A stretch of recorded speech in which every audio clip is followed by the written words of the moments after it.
This episode is brought to you by Saha Quest. So I've been a full-time digital nomad with no base since 2013. And one of the most challenging parts of my lifestyle as an itinerant world traveler has been building and sustaining meaningful community over time. I go to networking events and meetups in cities all over the world, and I meet new people, which is super fun. I have a blast, but the conversations are often surface level, and I may never see those people again. So those events don't cater to the creation of deep, lasting friendships. And that is why I love what Saha Quest is doing. It was founded specifically to solve this problem. So imagine yourself on a small group experience with super interesting, substantive people from around the world in Kyoto, Japan, or the Portuguese wine country, where you'll actually spend real time with people, getting to know them on a much deeper level, and then see those same people again at a curated dinner in New York or LA, and then spend time with those same people again in Madrid, checking out the art scene and sharing a picture of sangria as you watch the sunset.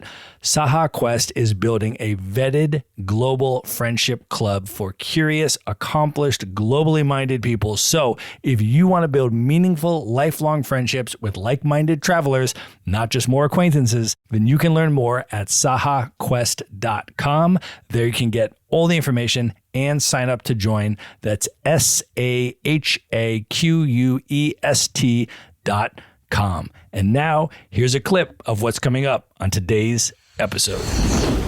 So the day of my actual birthday, I convened with nature and I sat in this beautiful wooden tub overlooking the lake with Mount Fuji in the background. And I feel like so many things in life just clicked in that moment. I was like, holy shit, this is manifestation. I did it. I did it.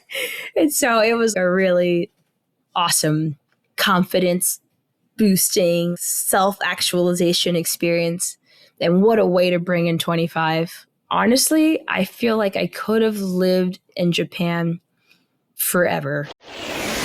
This is the Maverick Show, where you'll meet today's most interesting location-independent entrepreneurs and world travelers, and learn the strategies and tactics they use to succeed. And now, here's your host, Matt Bowles. Hey everybody, it's Matt Bowles. Welcome to the Maverick Show. I just want to start off by letting you know that I have recorded a free video training for you on stylish minimalist packing, which teaches you how to travel the world with carry-on luggage only without sacrificing fashion and style. Now, I have been a full-time digital nomad for over 10 years, and I go to beach locations and ski slopes and dressy nights out and local cultural events, and I never check a bag. And my carry-on includes a 3-piece suit, a professional podcasting studio, an espresso maker, a wine aerator, and the list goes on. Now, I have been teaching workshops around the world at nomad conferences about how to do this, and I have finally distilled it into a 60-minute video training that I recorded for you, and you can watch at themaverickshow.com/packing. It's completely free. It's just going to ask you for your email, which will put you on to the Maverick Show's Monday Minute email newsletter list if you're not already subscribed.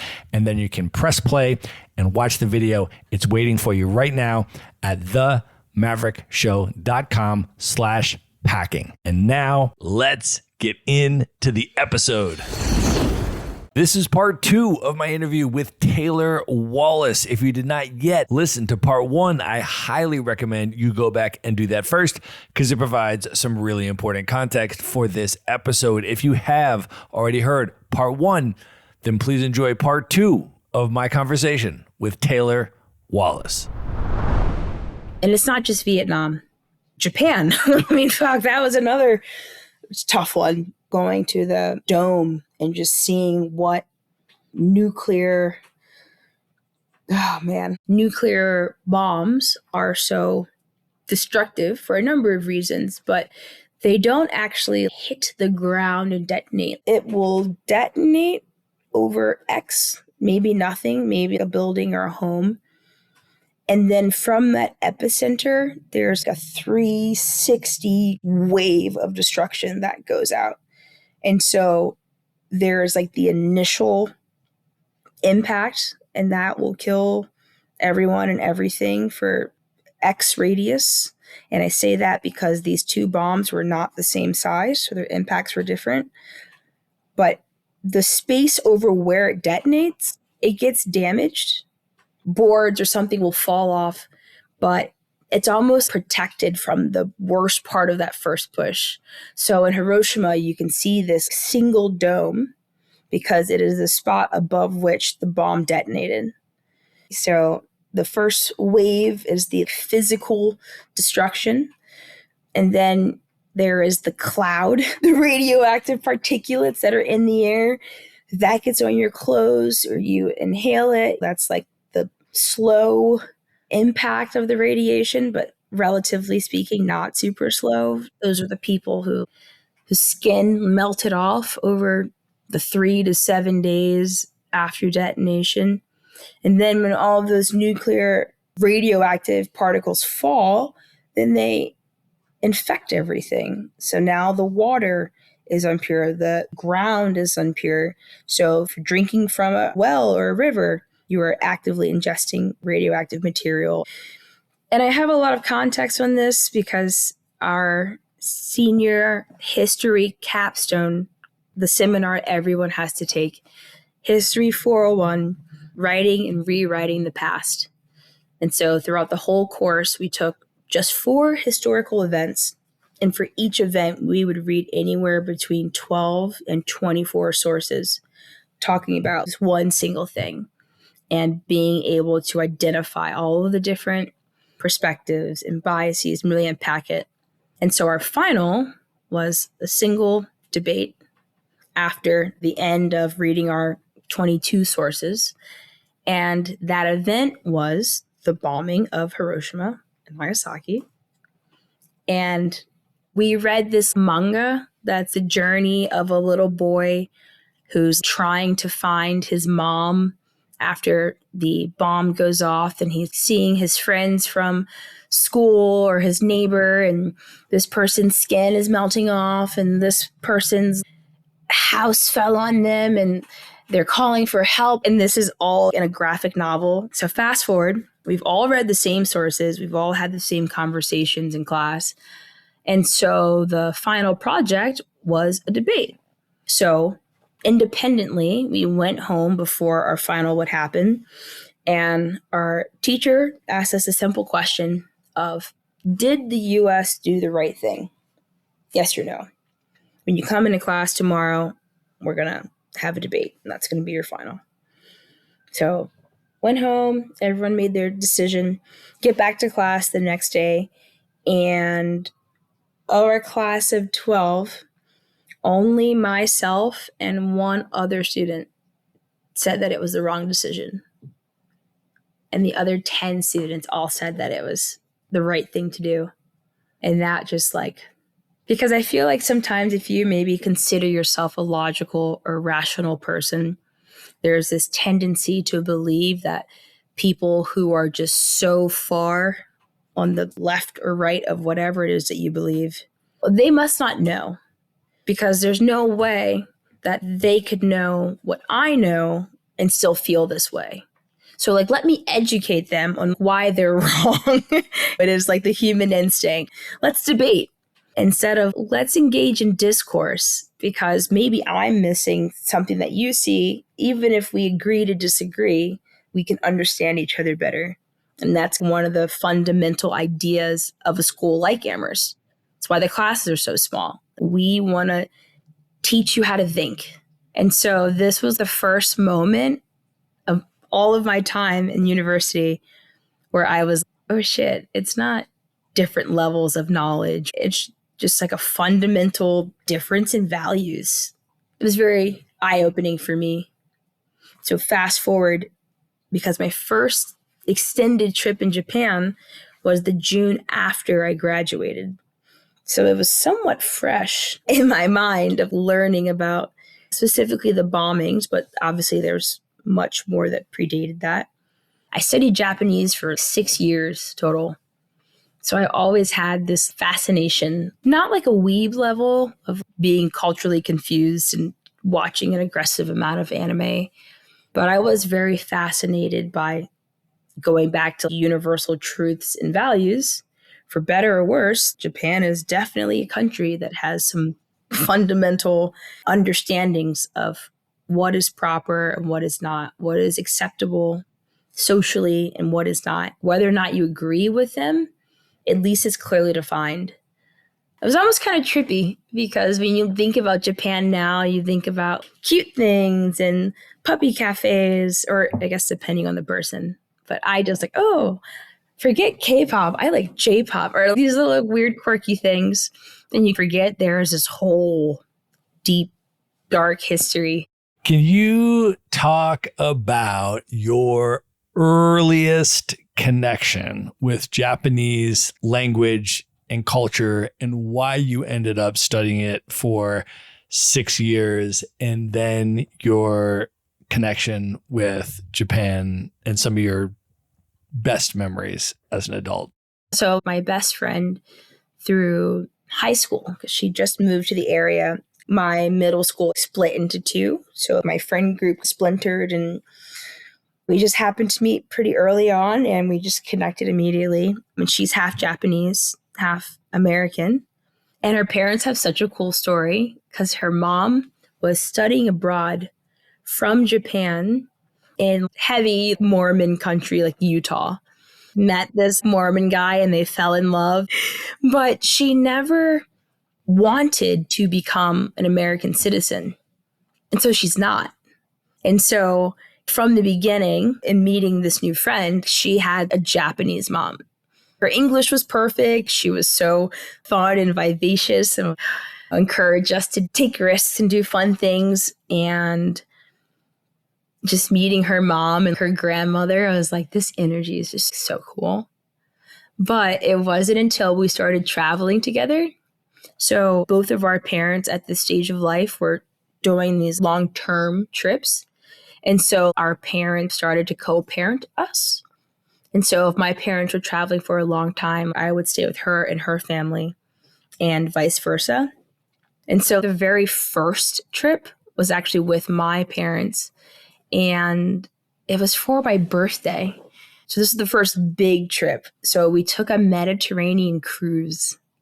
So we flew out to Barcelona, I think it left from. And then we did Italy and Greece, and we got to climb Mount Vesuvius. And there were these really cute guys on our cruise. And Sydney didn't speak Spanish or Portuguese, and so he couldn't talk in code. So I was like, oh, okay, teach me some Japanese because no one speaks that, and that can be our secret language. But it was so fun. It literally is like a secret language. We could be right in front of someone. Oh my God, this guy's so annoying. I wasn't that graceful, but I could say annoying. Like she'd like laugh. And so that was the first, oh, this is cool. And so she had been going to Japanese school every Saturday since I think she could talk. And so it was a thing. As we started spending more and more sustained time together, our parents enrolled me in Japanese school because it made it easier for them to have our schedules as close as they could be. And so that was the first, just like the Portuguese, I had the activation in my brain was, okay, we're doing this.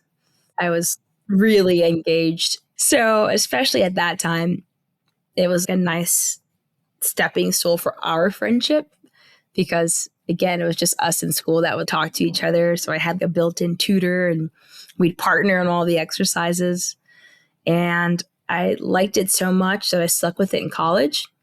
And that was tough. Once I lost her and shit was getting academic and every test, your teacher's just standing over you because the stroke order matters.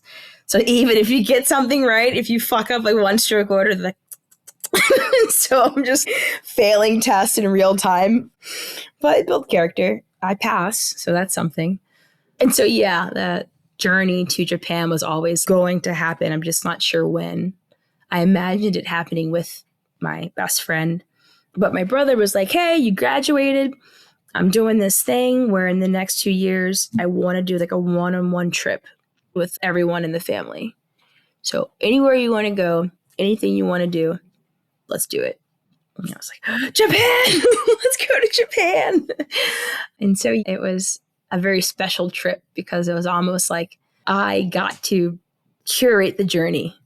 What are the highlights that you remember the very first time you went to Japan after you had studied all of this language and been exposed to all of this culture, and you finally got to the country? What was it like? So when we were in Kyoto, for the first time, I could visualize what it would be like to move to Japan, where we rented bikes for the duration that we were there. And, let's go to the grocery store. I could just see what a life could look like. And I think the coolest thing was just being able to order things and seeing the look on people's faces when they're like, oh my God, there's not another ignorant American. Oh, phew, I don't have to have an awkward exchange of charades to figure out what they want. So that was pretty cool of just feeling, don't worry, I got you. And years later, when you went back to Japan with a remote year program, what was your experience like going to Mount Fuji? Fuji Kuchikusan. That was so special. So I was back in Kyoto, which is already awesome. And my birthday's in November, and that's the month that we were there. And it was my 25th birthday. I've never been a big age person of, I'm getting old or whatever. But I was like, oh shit, this is like a milestone birthday. Some call it a quarter life. And so, at that point, I'd been traveling for almost a year. And I was like, this has been a really huge year. I sold my company. I left the US. Things did not go according to plan, but I adapted, and just awesome experience and relationship and serendipity has been happening day after day, month after month. This could be a thing. But I was like, okay, maybe I'm just high on life after being around these awesome people. Let me go check in with myself. And so I always had this poster that I got into a smaller version so I could keep it with me. And it was this scene. It was a painting, but it looked very real. And it was Mount Fuji, and then a very beautiful lake. And I've always been a sucker for mountainous lakes, but this was next level. And so I was like, you know what? I'm going to find this view. This was before the days of ChatGPT or anything like that, obviously. So I just was looking at reviews of places in the town around Mount Fuji, looking for certain terms in the reviews of the description. Return mountain, return lake, return peaceful. And I found this TripAdvisor of this ryokan, which is a Japanese inn. So you have the onsens, which are like the bathhouses. Then a ryokan is a smaller private, maybe they'll have 3 or 6 bedrooms, usually run by a family, and they'll have these private baths. And so I found this one on TripAdvisor, and I was looking at the pictures. I was like, oh my God, I have found it, my El Dorado. I'm totally going to this place. And then I looked it up, and the journey to get there. So I had to take the Shinkansen from Kyoto up to Tokyo. And then I had to take 2 separate buses because Fuji is between the two, but there's no direct. And I was like, oh, there's so many opportunities to fuck this up. Get on the wrong train or the wrong bus. But I was like, you know what? I got this. Or if I don't got it, it'll be a fun adventure. And so I got on the Shinkansen. And then when I got to the train station in Tokyo, the bus I needed left from that station, but it's so large and the signs aren't super clear. Yes, there is Japanese or English, but you got to know how to read the Japanese sense of direction, if that makes sense. So I was like, oh no, I'm going to miss my bus because I don't know where to go. And they had this ticket and information counter. And I was like, oh God, okay, I need help. So I get in line to ask, where do I go? And there are these European backpackers in front of me. And they're trying to communicate with the attendant of the window. And he was just not having it. He like pointed them in a direction. And they're like, so do we like go And he just stopped talking to them. And he waves like next, pretty much. And I was like, oh God, I got the asshole line. So I get up to him and I'm like, which literally translates to, I'm sorry for the inconvenience that my presence is causing. So you know how like different languages have different forms of sorry. I'm sorry I hurt you. I'm sorry I bumped into you. So Japanese has some fun ones. As soon as I said that, he looked up because before he was like, oh God, another foreigner. He didn't even make eye contact. And so I started to speak to him in Japanese and I could just see his whole demeanor change. Fast forward, I explained my question and he literally comes out of the booth and walks me to the bus. And I was like, holy shit, okay, I'm only going to speak in Japanese for the rest of this trip because clearly it's helpful. And so that kind of gave me some confidence, whereas before I was a little nervous of being in a situation where I had to speak it. And so I got my swag. So I get on this one bus and then I get on the next bus and I'm just walking with confidence because now I understand the bus signs. And so from the second bus station, I had to take a black cab. So I get in the cab and I show him, I don't want to fuck this up. Like, this is where I'm going. He's like, so we're driving and we're driving and we're driving. And when I had initially looked at it, it didn't seem like that long of a ride, but something had happened with the mountain. I don't know if it was like wind or something. So he had to take a different way. So we arrive at the end. Now it's really dark. And it's super small. And I'm like, oh my God, is this actually the right place? Walk inside. And once again, I see the keeper's face. Oh God. As soon as I walk through the door.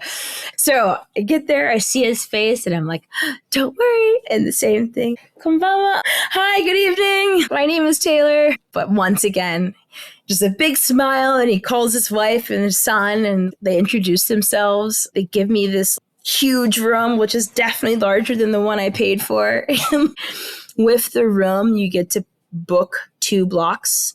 So at the roof of this building, there's 2 separate big wooden baths. Only they're divided, you can't see. And so each day you're allotted 1 hour in the morning sometime and 1 hour in the evening. And they let me stay 4 hours. I signed up for my block, had a little piece of paper, and he points to the paper like, more. And I'm like, I can? Oh, so the day of my actual birthday, I convened with nature and I sat in this beautiful wooden tub overlooking the lake with Mount Fuji in the background. And I feel like so many things in life just clicked in that moment. I was like, holy shit. This is manifestation. I did it. I did it. And so it was a really awesome confidence boosting self-actualization experience. And what a way to bring in 25. Honestly, I feel like I could have lived in Japan forever. I want to take a quick pause to thank our sponsor, Saha Quest. So a few years ago for my birthday, I got a small group of friends together and we went to the Portuguese wine country, rented a villa and spent a long weekend going around to gorgeous vineyards, tasting amazing Portuguese wines. And then we would come back at night and we'd stay up late talking and playing music and having deep, meaningful conversations. And that's one of my best travel memories, largely because of the depth of connection on that small group trip. But that's difficult to replicate, whether you're a digital nomad like me or you live in a city and go on trips from there. When you meet cool, like-minded people around the world, you often never see them again. So it's hard to build community. So to solve this problem, Saha Quest built a global friendship club so you can have a community that travels with you, not one that's tied to a single city. Here's how it works. You join a vetted community of thoughtful, accomplished people who are passionate about travel that you genuinely want to have deep conversations with.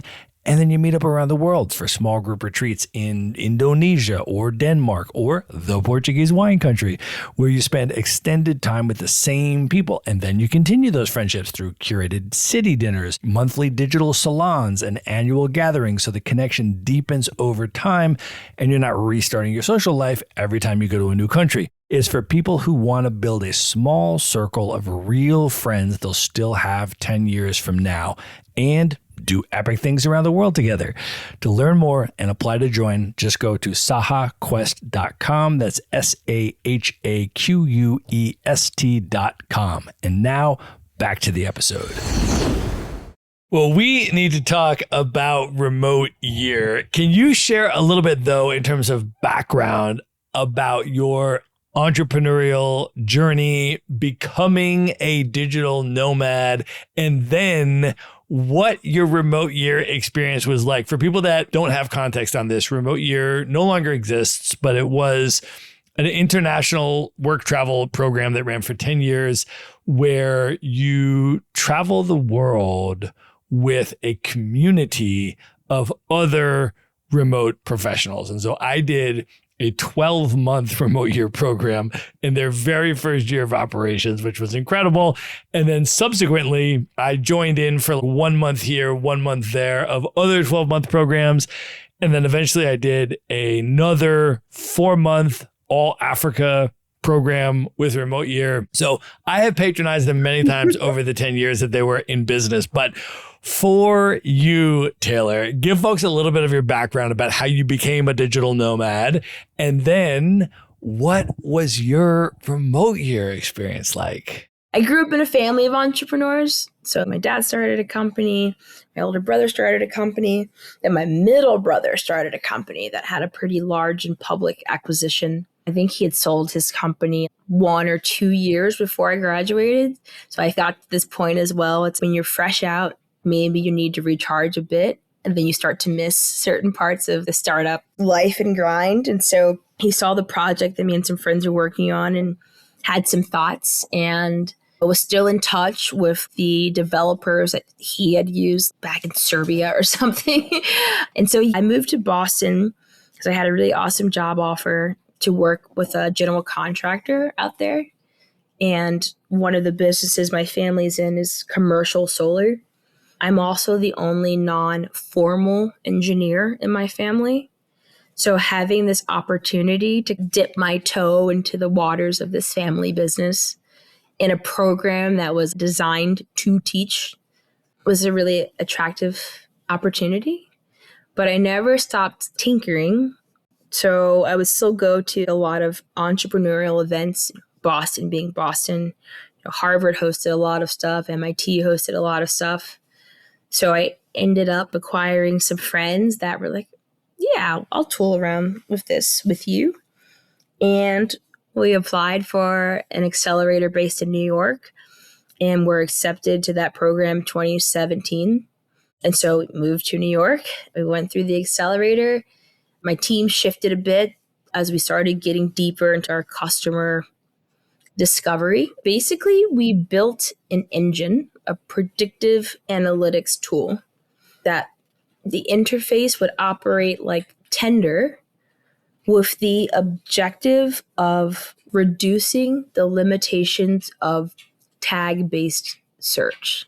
So there were a lot of potential areas where we could apply that technology. So we kind of tooled around with wedding planning, and we were doing some customer discovery for the wedding idea just to get some input from brides that were actively in the planning process for their weddings. And one of the brides that came in when she was walking us through the process of choosing a venue and all these things, eventually the conversation turned to the difficulty that she was having finding a wedding dress or bachelorette outfits and all of these things because she was a plus size woman. And so seeing how her emotions shifted from people get excited talking about their wedding, like, oh, we found this great venue or did it. And then once we got on the topic of the other side of her experience, it was so palpable how much it impacted her. I really noticed it, and I just kept getting deeper with my questions of, have you always had experiences like that? Do you consider yourself a fashion-centric person? And she was like, well, yeah, I'm a creative, but I've never in my whole life really had the opportunity to really express myself in that way because the options don't exist. I've never bought clothes in a physical store. I was like, I'm sorry, come again? She was like, yeah, stores, they have straight sizes. I've never in my life been able to walk into a traditional store and find clothes that fit me. And that blew my mind. I'm someone that wears the same 3 things over and over again.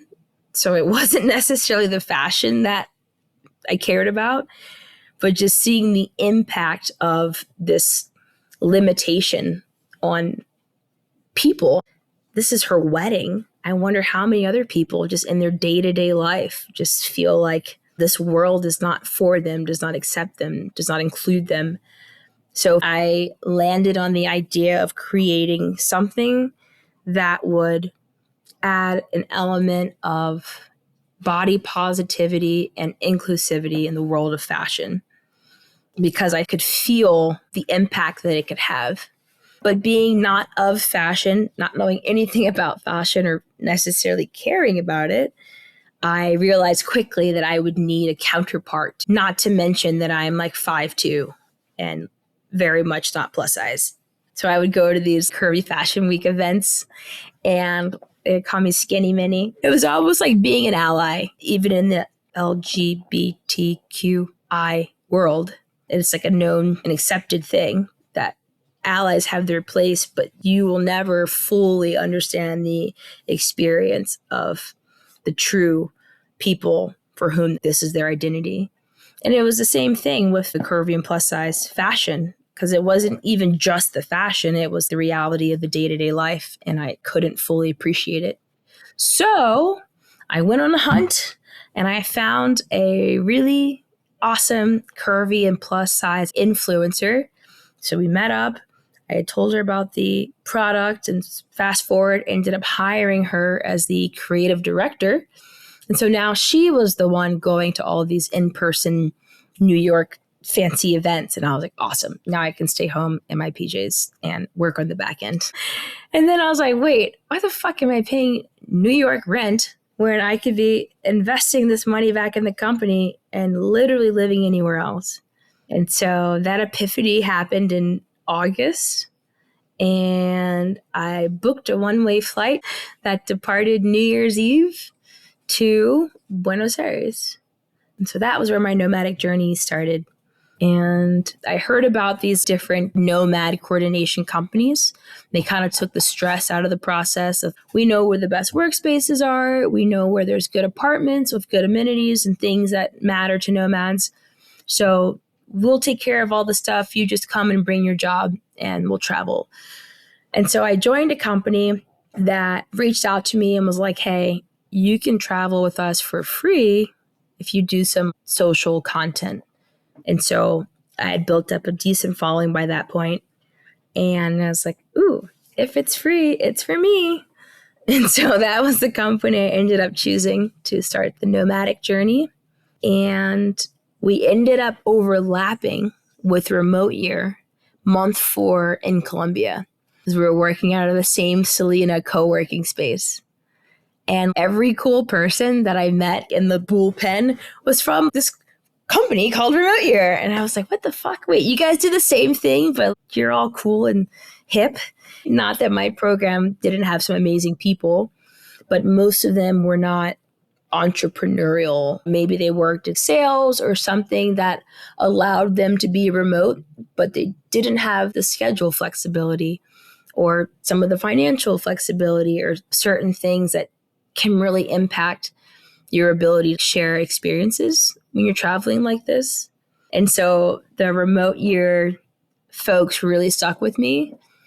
But again, I was traveling with this program for free, and I felt pretty comfortable in South America and in Europe. So I was like, well, if it sucks, I'll just leave and do my own thing, and that'll be okay too. But I didn't have the chance because the company went out of business in the middle of what was meant to be a year-long trip. So I kept my itinerary. I was like, I'm not ready to go home. We sold our company in April, or specifically our IP. That wasn't the plan, but it was a really great offer and opportunity. And at that point, we were a team of 7. And so I was young and didn't have a family or a mortgage or anything. And I was like, nah, fuck them. Let's keep going, guys. And then I realized everyone else in my team was not young and did have families and mortgages. And so I kind of had to have that honest conversation of, oh, damn, how would I feel if I push this and we lose everything? So it was, I'm young. I can build something else. This was a good practice.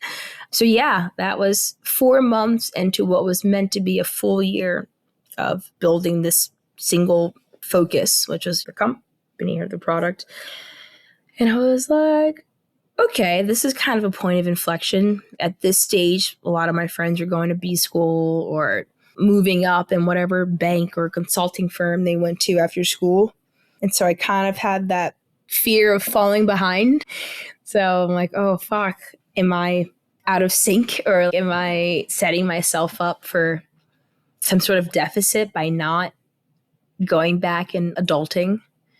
But I was like, 8 months is not going to make or break things. So let's ride this out. I had already scheduled to attend a startup grind event in Berlin, and I was talking at something else in Thailand. So I kind of had some commitments that made it a little bit easier to justify riding it out. And around, it was in Budapest, maybe month 6, I was still in touch with some of the remote year folks that I had met. And they were just telling me where they were. I think at this point they were in Croatia or something, sending pictures and just on boats, and then a really cool co-working spot. I was like, that looks pretty fucking awesome. And they asked me like where I was going, and I was like, well, I know I want to finish the year in Asia. It's probably the part of the trip I've most been looking forward to, but also the part that I find the most intimidating.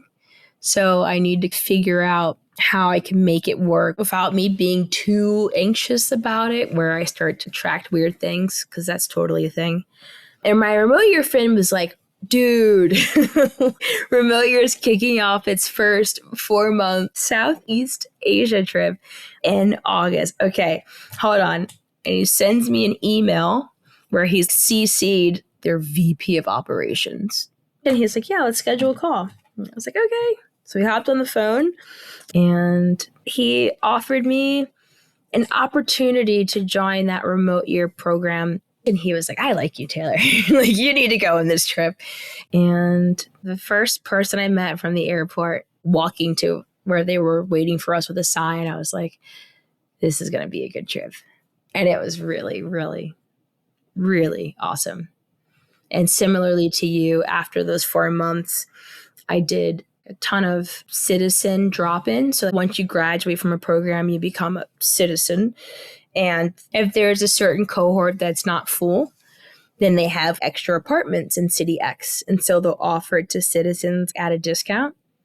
And so I was in Turkey, and my niece was studying abroad in Spain, in Barcelona. And so during a random week, her and one of her friends decided to go to the Canary Islands or somewhere, not realizing that the next week was Semana Santa. So they land back to the mainland, and they missed their bus to get back to Barcelona. And it was the last bus of that day, and there were no other buses running for the next 3 days. And they were in Valencia, which is a remote year city. And so I posted on the Slack channel, yo, shot in the dark, but is anyone in Valencia or have friends in Valencia? My sophomore aged niece and her friend are stranded. I told them to go hide out in a movie theater, but that's not going to last forever. And within 20 minutes, I got a message back from the program coordinator. Yo, what's their address? I'll come pick them up. They can stay with our cohort over the weekend. And if they want, they can come with us to this hike. It was like, holy shit, that's a community, dude. Not only were they willing to help, but it was so fast and so thorough. And now my niece likes me, so I'm totally the cool aunt. It worked out in all the ways. So yeah, remote year really has a special place in my heart. It's so amazing, though. What a great story. Well, Taylor, you have done a lot of consulting with other entrepreneurs at this point, and you teach a concept called the Fit Founder lifestyle. Can you share some of your best tips for blending entrepreneurship with intentional living with world travel? Yeah, but I want to highlight the fact that I'm very clear or transparent that the content I write and the information I share is purely based on my experience. One thing I learned very quickly is every body is different. And then when you add the stress of running a company with the unique stressors of different countries or cities and the energy of those places, just something to keep in mind. But I would say there are some fundamental isms that I think apply to every country or city at any stage of your business, or whether you're an entrepreneur or a remote worker or someone on sabbatical. I think the first tip is drinking enough water, especially if you're in a country where getting water is not super easy. So like places where you can't drink water from the tap, it's really easy to buy bottles of water. And then you go out for a full day of walking in the sun or doing these activities, and you just forget to drink, whether you're really engaged in whatever it is that you're doing, or some climates you don't necessarily feel thirsty as you're losing those liquids. And I just have a whole list of ailments that arose at different points in my travels that could all be traced back to dehydration, from some skin issues in certain climates to poor sleep to moodiness, especially when you're traveling in a group and there's a lot of stuff going on. And I had no idea the extent of how many systems are impacted by dehydration. So I think that's a really big one. I personally have a massive reusable bottle, and I just know at what frequency I should be finishing this bottle. So even if I get a big water jug from the store, or even, I hate to say it, reusable bottles, but it is what it is some places, I'll always pour the water into my tangible, familiar thing. And I just know at certain intervals to drink. But some people are just more disciplined and they remember. But this is what works for me. And then along that same vein, getting adequate sleep. I think we have a tendency, especially if you're early in your nomadic journey, everything is new, depending on who's around you or where you're staying. If you're traveling around, so you're in city X, you're in Lisbon, you have a home base in Lisbon, but you maybe want to see some different parts of Portugal, but you still have to work. So you go to Porto and you expect to work during mornings and travel a bit.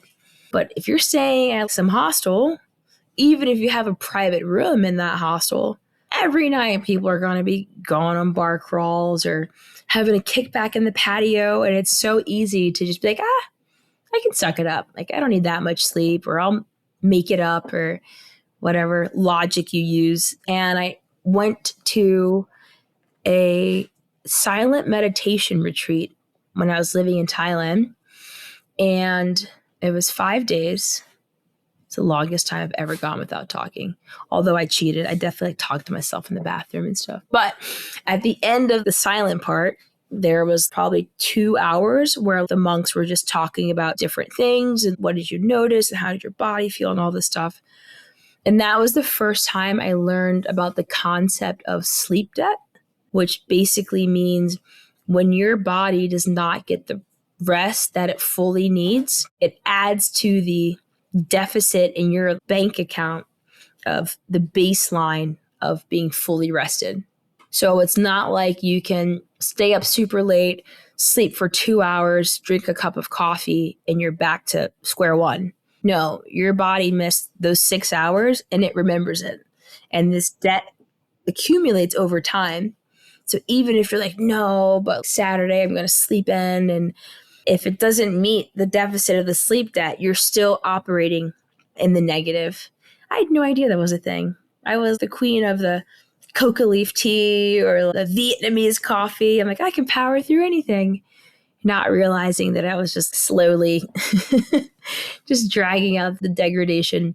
So yeah, I think really learning how to get out of the FOMO mindset and get into the JOMO. So the FOMO, the fear of missing out, and the JOMO is the joy of missing out, because it makes your experience so much more significant when they're intentional versus fueled by something that you're not really into. There's nothing worse than getting to bed at 3 a.m. after a nothing night. Yeah, we went to some bars and heard a mediocre DJ, and then my friends got burgers, and now I'm back. It's like, what the fuck? What happened? How did we get here? So yeah, just learning to be intentional with how you spend your time and attention. I've seen a lot of founders burn out because whatever system they had back in New York or back wherever they lived in the US, it was exactly that. It was a system. Every day, wake up at the same time, go to the same gym, have the same breakfast. Most founders I know that are exceptional operate in that way because it's efficient. When you're a nomad, unless you're a proper slow mad, it is very difficult to maintain a schedule as rigid as that. And it's not an issue of dedication or discipline. It's the world is worlding. You may show up to your co-working space and there's no internet. You're like, well, okay, well, I guess we're reading today. There's just more shit coming at you. You have to adapt. And so if you're someone that can only function in this predetermined, predictable space, nomading may not be the right thing for you. It can really impact your business, and especially if you have a team or other people depending on you to still be exceptional, you really have to have an honest conversation with yourself as to whether or not it makes sense to continue or enter into this lifestyle as a function of what your most pressing goals are in that moment or stage of life. So if you're like, I want to get this company built and acquired in the next 5 years or 10 years, and you got to reverse engineer from that goal. And sometimes that's tough because, again, the FOMO, you see people on Instagram working with their laptop on a beach, and you're like, the fuck, I could do that. I'm disciplined and I have a passport, but it's so much more than that. And I think just having realistic expectations is incredibly important. And you got to seek out diverse perspectives, because if you're just looking on Instagram, everything looks awesome. But you really got to reach out to people that are in that world or have some epic burnout story that you find on their blog. You're like, okay, this is the person I need to talk to. So listening to the right people. And the last piggyback on that is guard your mind. So the nature of nomading, you're constantly around new and different people. So there are people who are working and living remote. There are people that are on vacation or holiday. There are people that are backpacking and don't really have a destination. There are so many different personalities and objectives for why folks are doing what they're doing. And the loudest voice is not always the right voice or the right voice for you. So being mindful to not get caught up in someone else's narrative or reality. It's so easy to kind of get distracted by the shiny objects and people that really seem to know what they're talking about, because you're like, well, they're here, so they must have made enough money doing this thing to get here. So what they're saying must be legit. And that's so dangerous because you don't know their lives. You don't know their backgrounds. They could just be independently wealthy or secretly living paycheck to paycheck. And there's nothing wrong with that. But it just, again, goes back to that concept of just staying laser focused on your goal, whatever it is, and not getting distracted. All right, we're going to pause here and call it the end of part 2. For direct links to everything we have discussed in this episode, including all the ways to find, follow, and connect with Taylor, just go to themaverickshow.com and go to the show notes for this episode. And be sure to tune in to the next episode where we talk about Taylor's passion for skydiving. She has done over 200 jumps all over the world and has some incredible stories to tell. So you are not going to want to miss the conclusion of my interview with Taylor Wallace. Good night, everybody. One final thank you to our sponsor, Saha Quest. There's a classic saying that you are the average of the 5 people you spend the most time with. But with AI and digital life reshaping everything in our world, it is harder now than ever to build meaningful communities. So if you're interested in living globally or building a remote business and you want to surround yourself with people who inspire you, challenge you, and genuinely feel aligned with your passion for travel and how you want to live, check out Saha Quest. It's a vetted global membership community for people who want to upgrade their circle, see the world, and build meaningful friendships through real time together, shared experiences, and repeat connection. Learn more and apply today at sahaquest.com. That's SAHAQUEST.com.